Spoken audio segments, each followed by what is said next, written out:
friend, LOL. So I already forgot about you. I actually have a lot of friendships that are kind of that way, where it's like, you know, one of the friends doesn't with the other friend. Aren't you friends with Myron? He's 10 million times worse than Denims. I'm friendly with Myron, but Myron is literally like one of the only people I've actually met online who will actually, you know, like stand up for somebody and say like, oh, you know, this guy's a friend, even if he makes a mistake. I think he actually had a thing. I didn't show it on stream on his streamer, where he was talking about my related situation. He was like, hey, listen, if a friend does something, you talk to him privately. You say, hey, bro, you know, I disagree with this, but I'm not going to come out and like publicly trash you for it because there's no reason to do it.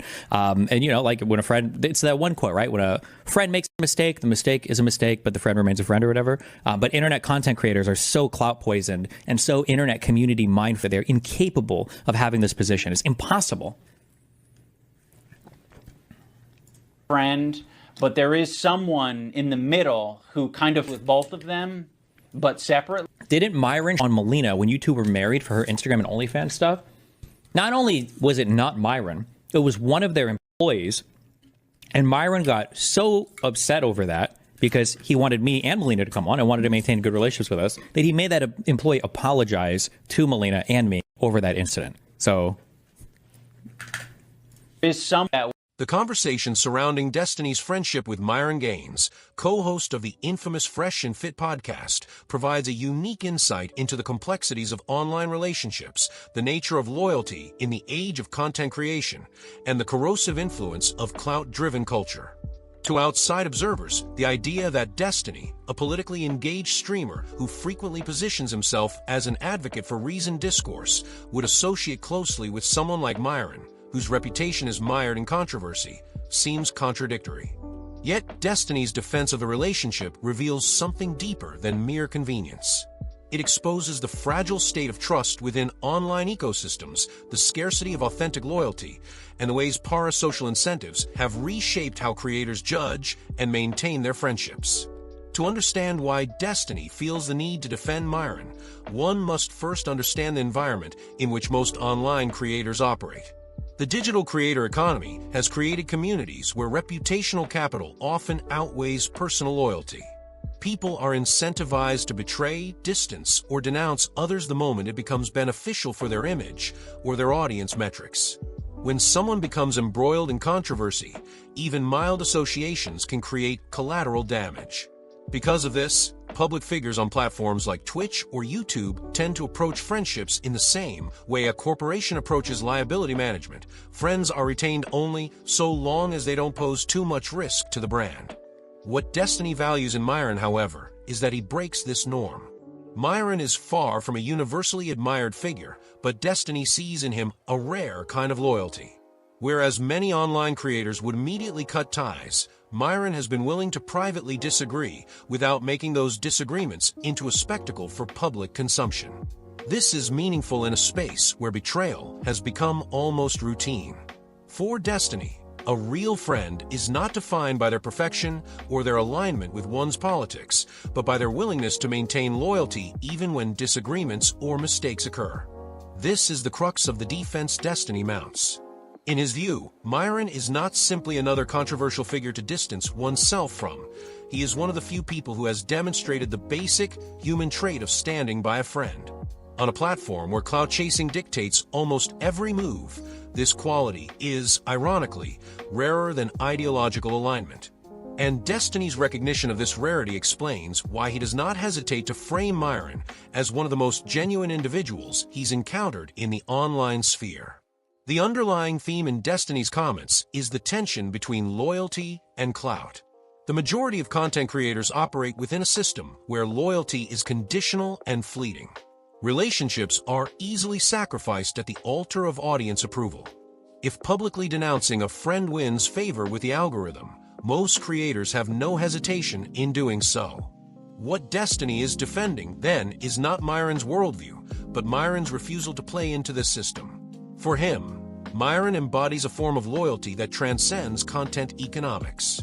When Destiny was placed in difficult situations, such as disputes related to his wife Melina's online presence, Myron sided with respect and reconciliation, even going so far as to demand accountability from an employee within his own circle who had crossed boundaries. This gesture mattered more to Destiny than any political alignment or aesthetic branding could. It is here that the distinction between public image and private action becomes significant.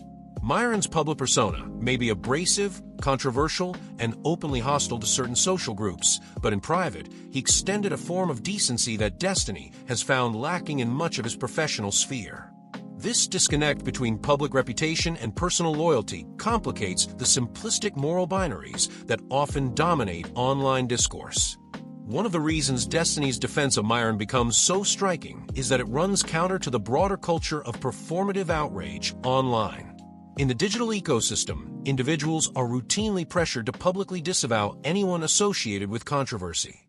Failure to do so risks being lumped in with that person's perceived offenses. This creates a chilling effect on authentic relationships, as creators are forced to weigh friendship against brand safety. Destiny's rejection of this culture highlights an important critique that online communities have become more interested in symbolic denunciations than in genuine accountability.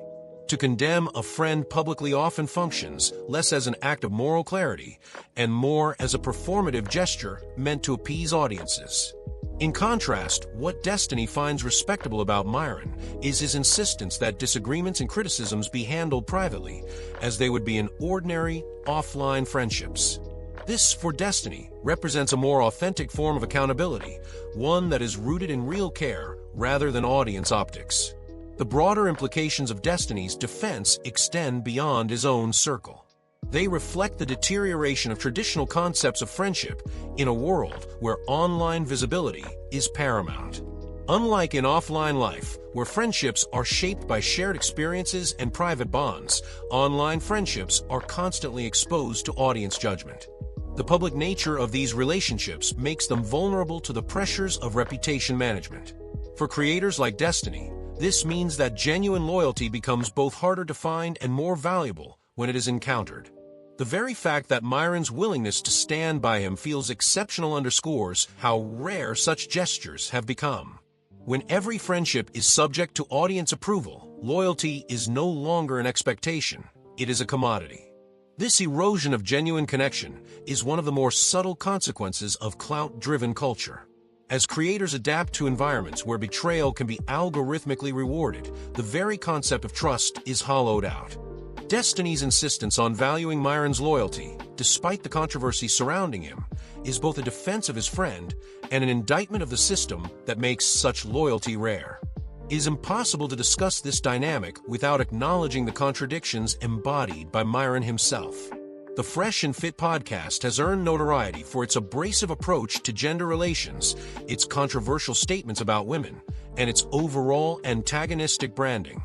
Myron's reputation is deeply polarizing, and for many, his name alone evokes hostility. Yet what Destiny highlights is the paradox. A man derided for promoting toxic masculinity is simultaneously capable of demonstrating loyalty, accountability, and respect in ways that many respectable creators fail to. This contradiction does not erase the problems with Myron's public persona, but it does complicate